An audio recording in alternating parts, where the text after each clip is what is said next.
اس بادشاہ نے بڑے تکبر بھرے جواب میں دیا یہ کام مجھ سے نہ ہوگا۔ کہ ٹھیک ہے یہ کام تم سے نہ ہوگا، لیکن قریب تو آؤ، میں تمہیں خوشخبری سنانے والا ہوں، میں تمہیں ایک اہم بات بتانے والا ہوں۔ بادشاہ نے اپنا کان قریب کیا۔ بادشاہ نے جو ہی کان قریب کیا، اس آدمی نے جواب دیا جانتے ہو میں کون ہوں؟ کہا کون ہو؟ کہا میں ملک الموت ہوں، میں تمہاری روح قبض کرنے آیا ہوں۔ اللہ اکبر! اتنا سننا تھا کہ وہ بادشاہ کپ کپا گیا، بادشاہ کے اندر کپ کپی طاری ہو گئی، بادشاہ دھڑام سے گر گیا، پسینے سے شرابور ہو گیا۔ وہ کہنے لگا کہ میں نے اتنی مشکلات کے راستے گزارے ہیں، میں نے اپنی زندگی کی ساری کمائی محل میں لگا دی ہے، میں نے یہ سارے زندگیوں کے تمام دولت کو میں نے خرچ کر کے محل بنایا،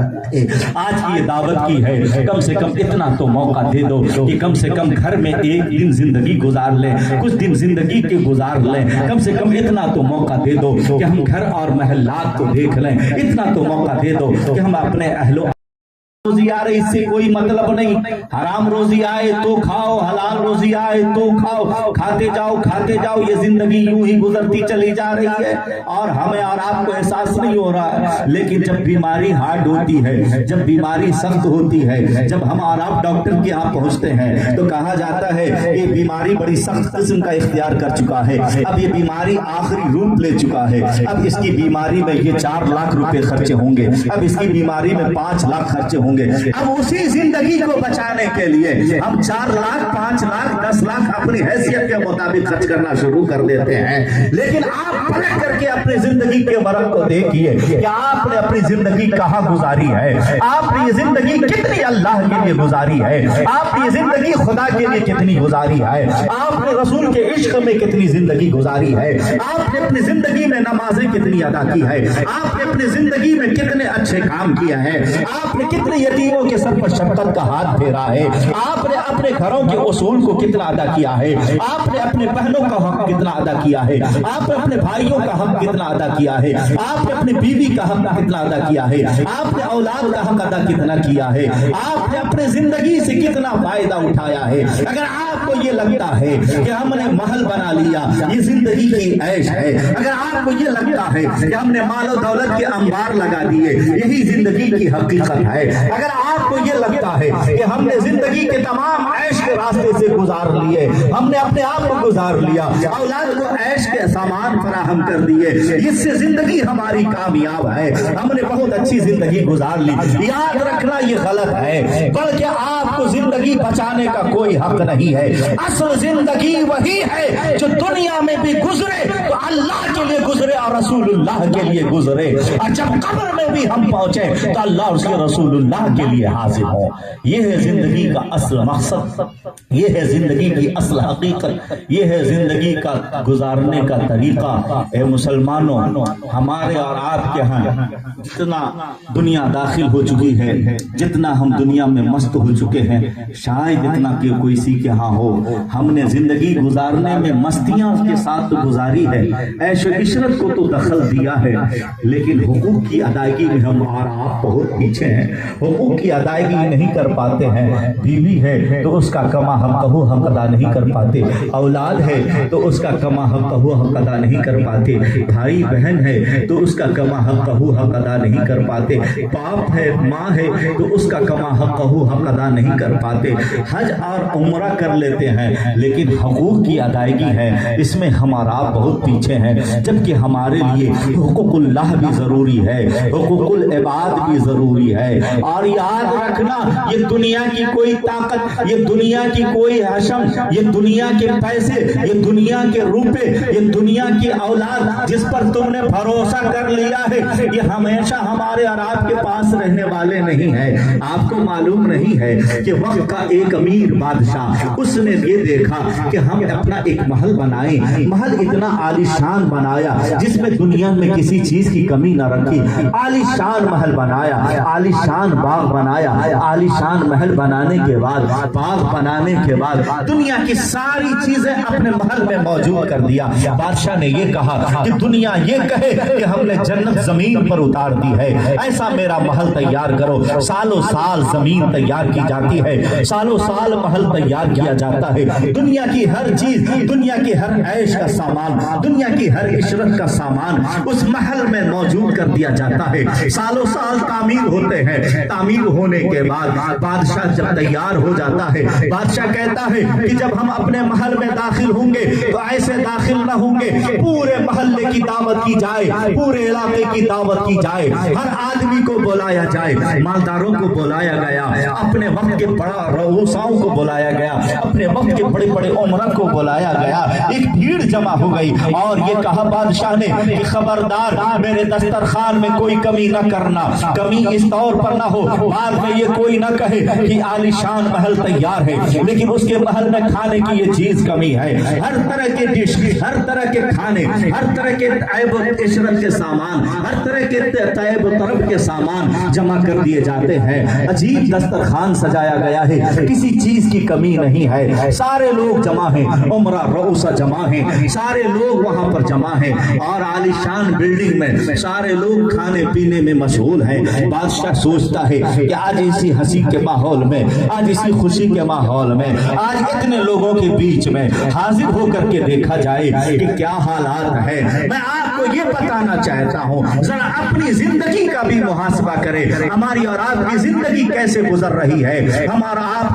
آپ جو زندگی گزار رہے ہیں تو لڑکپن میں زندگی گزار جاتی ہے تو ہم اور آپ مسجد سے دور ہیں, خدا کی عبادت سے دور ہیں, ہر چیز سے دور ہیں. اگر قریب ہیں دنیا کے ہر لہو و لعب سے قریب ہیں. جب کمانے کے دن آتے ہیں, جب ہمارے پاس اچھی نوکریاں آتی ہیں یا پیسے آتے ہیں یا دولت کہیں سے آتی ہے تو ہم اچھا محل بنا لیتے ہیں, اچھا کھانا کھا لیتے ہیں, اچھی چیزوں کی تیاری کر لیتے ہیں. اس جواب کے لیے سائنس کی اور فلسفے کی ساری حدیں دم توڑتی ہوئی نظر آئیں گی اور ساری باتیں معقولی منقولی گھما پھرا کر کے دم توڑتی ہوئی نظر آئیں گی. اگر آپ کو کوئی اس کا معقول جواب دے گا تو وہ صرف اور صرف قرآن مقدس ہے. قرآن مقدس کی جس آیت کریمہ کو آج میں نے موضوع سخن بنایا ہے وہی آیت کریمہ موت اور حیات کے فلسفہ کو ظاہر کرتی ہے. اللہ تبارک و تعالیٰ نے 29ویں پارے میں شروع میں ہی ایک آیت کے بعد دوسری ہی آیت میں اس فلسفے کو صاف طور پر ظاہر فرما دیا. الذی خلق الموت والحیات, کہ وہی اللہ جس نے موت اور حیات دونوں کو پیدا کیا. آخر سوال پیدا ہوا کہ اللہ تو نے موت اور حیات دونوں کو کیوں پیدا کیا؟ اللہ نے جواب دے دیا لیبلوکم ایکم احسن عملا, تاکہ اللہ تمہیں آزمائے کہ تم میں کون سب سے اچھا عمل والا ہے. یہ موت کو اللہ نے اس لیے پیدا کیا تاکہ تمہارے عمل کو جانچا جائے, تمہارے عمل کا امتحان لیا جائے, تمہارے عمل کو پرکھا جائے کہ تم دنیا میں گزر رہے ہو, تم دنیا میں اپنی زندگی کو گزار رہے ہو تو آخر کس نہج پر گزار رہے ہو, تمہاری زندگی گزارنے کا طریقہ کیا ہے. تم دنیا کے آسائش میں کھوئے ہوئے ہو یا دنیا کے لہو و لعب میں کھوئے ہوئے ہو یا رب کی عبادت میں ہو یا تم اپنی ذمہ داری ادا کر رہے ہو یا اور بھی چیزیں ادا کر رہے ہو یا نہیں ادا کر رہے ہو, ان ساری چیزوں کے نام اعمال کو جب تیار کر دیا جاتا ہے انسان اپنی زندگی کی معیار کو جب پوری کرتا ہے, سانس اس کی جب ٹوٹتی بھی نظر آتی ہے, رب تبارک و تعالیٰ کی بارگاہ میں وہ تمام نام اعمال حاضر کر دیا جاتا ہے. نام اعمال حاضر کر دینے کے بعد اللہ تبارک و تعالیٰ فیصلہ فرماتا ہے اس آدمی کو جنت میں داخل کر دو یا اس آدمی کو جہنم میں داخل کر دو. یہ ہے موت اور حیات کو پیدا کرنے کی وجہ, اور یہی ہے موت اور حیات کا فلسفہ. مرنے والا جب مر جاتا ہے تو آپ کو پیغام دیتا ہے, لیکن ہم اور آپ اپنی زندگی میں اتنے مصروف اور اتنے مشغول ہیں کہ اتنا سوچنے کی ہمیں اور آپ کو ضرورت بھی نہیں اور وقت بھی نہیں ملتا. آج حالات تو اتنے خطرناک ہو چکے ہیں, اتنے گزر چکے ہیں, اتنے نچلے استر پر جا چکا ہے مسلمانوں کہ جہاں پر ہمیں موت کو یاد کرنا چاہیے، جہاں پر اپنے زندگی کا محاسبہ کرنا چاہیے، جہاں پر اپنے زندگی کے بارے میں سوچنا چاہیے، وہاں پر بھی ہم سیاست کی باتیں کرتے ہوئے نظر آتے ہیں۔ یہاں تک کہ مردے کو کاندھے پر رکھ کر کے بھی ہم اپنے دل میں غلط خیال لے کر کے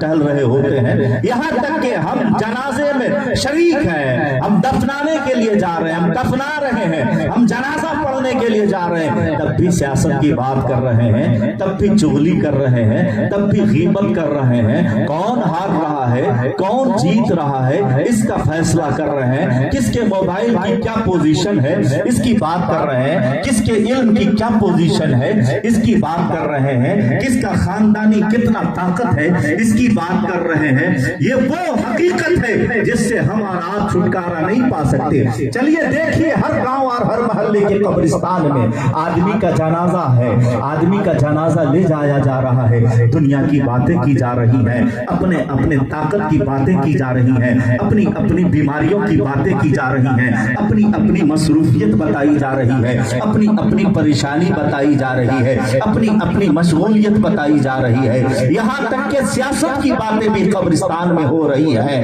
بیٹھ کر کے انسان یہ دیکھ رہا ہے، برسات کے موسم میں ہر آدمی یہ سوچ رہا ہے کہ جلدی سے دفنا دیا جائے، جلدی سے اس چیز سے فراغت پا لیا جائے، کہیں بارش نہ ہو جائے۔ ٹھنڈی میں انسان کو یہ چیز ستا رہی ہے کہ جلدی سے اس سے اگر فارغ نہ ہوا جائے تو کوہرا گھیر لے گا، ٹھنڈک شروع ہو جائے گی۔ گرمی کے موسم میں انسان دھوپ کی تمازت سے گھبرا جاتا ہے، کہ انسان یہ گھبرا جاتا ہے کہ یہ گرمی کا موسم ہے، اگر جلدی سے فراغت حاصل نہ کیا جائے تو گرمی میں ہم گر جائیں گے، ہم پڑ جائیں گے، ہم نئی بیماریوں میں مبتلا ہو جائیں گے۔ اے انسان، تمہیں کیا ہو گیا ہے؟ آج وہاں پر تمہیں درس عبرت حاصل کرنا چاہیے، آج وہاں زندگی کا درس حاصل کرنا چاہیے۔ آج وہی انسان جس کی تم اچھائی بیان کرنے کے لیے حاضر ہو، آج وہی انسان جس کی خوبیاں بیان کرنے کے لیے حاضر ہو، وہی انسان جس کے ایصال ثواب کے لیے حاضر ہو۔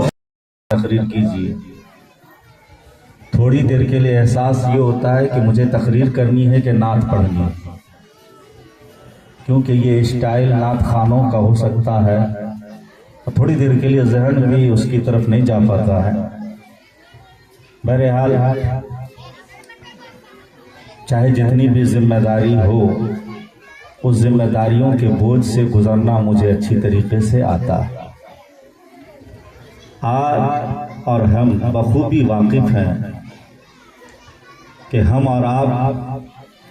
آج جس محفل میں بیٹھے ہوئے ہیں، مرحوم جناب شکیل صاحب قبلہ کے تیجے کے موقع پر ان کے ایصال ثواب کے لیے آج اس محفل پاک میں ہماری اور آپ کی شرکت ہے۔ سب سے پہلا لفظ، سب سے پہلا دعائیہ جملہ ہے کہ رب قدیر ہم سب کی حاضری کو قبول فرمائے، اور ہم سب کی حاضری کی وجہ سے اور نیک کلمات کی وجہ سے مرحوم کی اللہ تبارک و تعالی بے حساب مغفرت فرمائے اور انہیں کروٹ کروٹ جنت نصیب فرمائے۔ اس دعائیہ جملے کے بعد ہم اور آپ تھوڑی دیر کے لیے اپنے آپ کو موت کی دعوت دیتے ہیں اور یہ سمجھتے چلتے ہیں کہ انسان زندگی گزارتے ہوئے اچانک موت کی دہلیز پر پہنچتا ہے، اور جب وہ موت کو گلے سے لگاتا ہے، چند گز سفید کپڑے میں ملبوس ہو کر کے، چند کاندھوں پر سوار ہو کر کے، تیرہ و تاریخ اپنے مدخل میں، اپنی جگہ میں داخل ہو جاتا ہے، تو دنیا کو کیا پیغام دیتا ہے، اپنے اہل و عیال کو کیا پیغام دیتا ہے، اپنے گھر والوں کو کیا پیغام دیتا ہے۔ ایک تصور اپنی نگاہوں کے سامنے رکھیے کہ ایک مرنے والا نگاہوں کے سامنے دم توڑ رہا ہے، دم توڑ کر کے یہ تمام مراحل طے کر کے قبر میں داخل ہو رہا ہے تو ہم سے اور آپ سے کیا مطالبہ کر رہا ہے؟ دنیا کا کوئی بھی انسان ہر چیز میں اختلاف کر سکتا ہے، ہر چیز میں اپنی رائے زنی کر سکتا ہے، ہر چیز میں سامنے والے کی بات کاٹ کر کے اپنی بات اچھے طریقے سے رکھ سکتا ہے، لیکن ایک چیز ایسی ہے جہاں پر انسان اختلاف نہیں کر سکتا، جہاں پر اچھے اچھے زبان آوروں کی زبان خاموش ہو جاتی ہے، جہاں پر اچھے اچھے مالداروں کا پیسہ دم توڑتا ہوا نظر آتا ہے، جہاں پر اچھے خاصے پڑھے لکھوں کا علم دم توڑتا ہوا نظر آتا ہے، جہاں پر اچھی وجاہت اور اچھی سیاست کے مالک بھی گھٹنا ٹیکتے ہوئے نظر آتے ہیں، وہ لفظ ہے موت۔ موت کا لفظ سنتے ہی انسان پسینہ سے شرابور ہو جاتا ہے، موت کا لفظ سنتے ہی انسان اس سے اختلاف کی گنجائش نہیں کر سکتا۔ موت ایک ایسی اٹل حقیقت ہے جس اٹل حقیقت سے نہ ذات کے اعتبار سے، نہ خاندان کے اعتبار سے، نہ مذہب کے اعتبار سے، نہ تو علم کے اعتبار سے، نہ وجاہت کے اعتبار سے، نہ طاقت کے اعتبار سے، کسی اعتبار سے کوئی اختلاف نہیں کر سکتا۔ موت کے راہ سے ہر جاندار کو گزرنا ہے، موت ہر ایک جاندار کو آنا ہی آنا ہے، موت کے وادی سے ہر انسان کو گزرنا ہی گزرنا ہے، موت سے کسی کو رستگاری نہیں،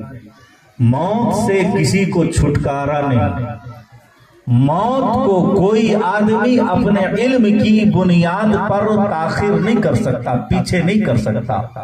موت کو کوئی انسان اپنی طاقت کی بنیاد پر خرید نہیں سکتا، موت کو کوئی انسان اپنی طاقت اور اپنے پیسے اور اپنی کسی اعتبار سے موت کے لیے انسان یا موت کو متاخر نہیں کر سکتا۔ موت جاؤ گے جب قبر میں جب تمہاری روح قبض ہوگی تو تم مسکراتے ہوئے دنیا سے جاؤ گے، اور آپ نے یہ دیکھا ہوگا، آپ نے سنا ہوگا کہ بہت سارے لوگوں کی جب روح قبض ہوتی ہے تو آپ نے دیکھا ہوگا ماتھے پر پیشانی پر پسینہ آ جاتا ہے، تو آپ بھی اگر اپنے پیشانی پر پسینہ لانا چاہتے ہو تو یاد رکھنا زندگی کو حقوق کی ادائیگی کرتے ہوئے گزارو، اللہ کے حقوق کو ادا کرتے ہوئے گزارو، ماں باپ اور تمام حقوق کو ادا کرتے ہوئے گزارو۔ جب آنکھ بند ہوگی تو مسکراتے ہوئے آنکھ بند ہوگی تو تمہارے پیشانی پر بھی پسینے آئیں گے۔ حدیث پاک میں آیا کہ جب انسان نیک عمل کرتا ہے، اچھا عمل کرتا ہے تو اللہ تبارک و تعالی موت کے وقت اس کے چہرے پر مسکراہٹ عطا فرما دیتا ہے، اور جب وہ مرتا ہے تو مسکراتے ہوئے مرتا ہے، اور جب وہ مرتا ہے تو اللہ تبارک و تعالی نیک عمل کی وجہ سے اس کی پیشانی پر پسینہ عطا فرما دیتا ہے، اور یہ پیشانی پر پسینہ آنا یہ جنتی کی نشانی ہے۔ لہذا اے مسلمانوں، اگر آپ چاہتے ہو کہ آپ کی پیشانی پر بھی پسینہ آ جائے، آپ کو زندگی کو بہتر بنانا پڑے گا۔ آپ تو یہ بڑی دعائیں کرتے ہو کہ اللہ ہمارے ساتھ خیر کا معاملہ فرمائے، اللہ ہمارے ساتھ اچھائی کا معاملہ فرمائے، اللہ ہمارے ساتھ بہتری کا معاملہ فرمائے، لیکن آپ نے کتنوں کے ساتھ خیر کا معاملہ کیا ہے؟ آپ نے کتنے لوگوں کے ساتھ بہتری کا معاملہ کیا ہے؟ ان ورق کو پلٹنے کی ضرورت ہے، اپنی زندگی کی کتاب کو پلٹنے کی ضرورت ہے، اپنے زندگی کی کتاب کو دیکھنے کی ضرورت ہے۔ آج یہ دائیں بائیں جھانکنے کی ضرورت نہیں ہے کہ کون کیا کر رہا ہے، ہر آدمی اپنی کتاب کو پلٹے، ہر آدمی اپنی زندگی کے ورق کو پلٹے، ہر آدمی اپنی زندگی کے آئینے کو سامنے رکھے اور دیکھے، اور یہ دیکھے کہ ہم نے رب کی کتنی عبادت کی ہے، ہم نے رب کی بارگاہ میں کتنی حاضری دی ہے، ہم نے رب کی بارگاہ میں کتنے سجدے کیے ہیں۔ آج ہم ہم نے 5 وقت میں کتنی نمازیں ادا کی ہے, آج ہم نے کس کی اچھائی بیان کی ہے, آج ہم نے ماں کا حق ادا کیا کہ نہیں, آج ہم نے باپ کا حق ادا کیا کہ نہیں, آج ہم نے بھائی کا حق ادا کیا کہ نہیں, آج ہم نے بہن کا حق ادا کیا کہ نہیں, آج ہم نے معاشرے کا حق ادا کیا کہ نہیں, آج ہم نے سماج کا حق ادا کیا کہ نہیں, ان سارے حقوق کی ادائیگی ہم نے کیا کہ نہیں, آج ہم نے کتنے کے ساتھ بہتری کا معاملہ کیا ہے. اپنی زندگی خود تمہیں بتا دے گی کہ تم کتنی اچھی زندگی گزار رہے ہو, تم کتنے اچھے طور پر زندگی گزار رہے ہو. یاد رکھنا, جب تم اللہ کے لیے اور رسول اللہ کے لیے زندگی گزارو گے اور تمام حقوق کی ادائیگی کرتے ہوئے زندگی گزارو گے, جس راستے سے چلو گے اللہ تبارک و تعالی مخلوق کے دل میں تمہاری محبتیں عطا کر دے گا. جس راستے سے گزرو گے دنیا کی مخلوق تمہارے ساتھ محبت کے ساتھ پیش کرتی ہوئی نظر آئے گی. آج یہ کہتے ہو نفرت کا بازار گرم ہے, آج یہ کہتے ہو کہ فلاں بھائی ہم سے بات نہیں کرتا, آج یہ کہتے ہو کہ سماج کا فلاں آدمی آج ہم سے بات نہیں کرتا, آج یہ کہتے ہو کہ معاشرے کا فلاں آدمی ہم سے بات نہیں کرتا, ہم کو دیکھتا ہے تو چہرہ پھیر لیتا ہے, آج یہ دیکھتا ہے تو آج ہم سے بات کرنے کی کوشش نہیں کرتا ہے. لیکن کبھی تم نے اپنی زندگی کا ورق پلٹ کر کے دیکھا, کبھی اپنی زندگی کا محاسبہ کیا کہ تم نے کتنے حق کو ادا کیے ہیں, تم نے کتنے لوگوں کے ساتھ اچھائی کا عمل کیا ہے, تم نے لوگوں کے ساتھ کتنے بہتری کا عمل کیا ہے. یہ اللہ کا وعدہ ہے, یہ رسول اللہ کی حدیث ہے کہ جب تم دنیا میں اچھائی کرو گے, بہتری کرو گے, اللہ تعالیٰ مخلوق کے دلوں میں تمہاری محبتیں پیدا فرما دے گا. لہذا زندگی شان سے گزارو, زندگی ایسی اچھی گزارو کہ جب تم زندگی گزارتے ہوئے اپنا ایک وقار ہے. بادشاہ کی تو اپنی ایک طاقت ہے. وہ پتھر آ کر کے لگا, بادشاہ نے وہ پتھر اٹھایا, بہت غور سے دیکھا, ہیرے کی چمک اور ہیرے کی پرکھ ایک جوہری ہی کر سکتا ہے. پتھر کو اٹھانے کے بعد بادشاہ نے کہا ذرا جاؤ دیوار کے پیچھے دیکھو کون سا آدمی ہے جو یہ پتھر پھینک رہا ہے اور لگاتار پھینک رہا ہے. خادم گئے, خادم جانے کے بعد اس آدمی کو پکڑ کر کے لایا. کیا بات ہے, کیوں پتھر پھینک رہے ہو بھائی؟ کہا کہ میں راستے پہ آ رہا تھا, اندھیرے میں ایک بوری ملی, اس بوری میں چند پتھر ملے, اندھیرا تھا, مجھے یہ پھل چاندنی میں پسند آ گیا آپ کے باغ کا, تو میں وہ پتھر پھینک کر کے وہ پھل کو توڑنے کی کوشش کر رہا ہوں. کہا کتنے تم نے یہ پتھر پھینک دیے؟ کہا بوری کے لگ بھگ سارے پتھر پھینک دیے. کہا کہ وہ تمہیں پھل ملا؟ کہا کہ آپ کا پہرا اتنا سخت ہے کہ کون پھل اٹھا پائے, نہ اب تک وہ پھل ٹوٹ پایا ہے. اب ذرا غور سے سنیے گا, دل کی تختی پر نوٹ کیجئے گا جس کے لیے میں آپ تک پہنچنا چاہتا ہوں. بادشاہ نے کہا کہ وہ پتھر کی حقیقت تم جانتے ہو, یہ پتھر کیا ہے؟ کہا نہیں, بس یہ بوری مل گئی, یہ پتھر تھا تو میں نے پھینک دیا.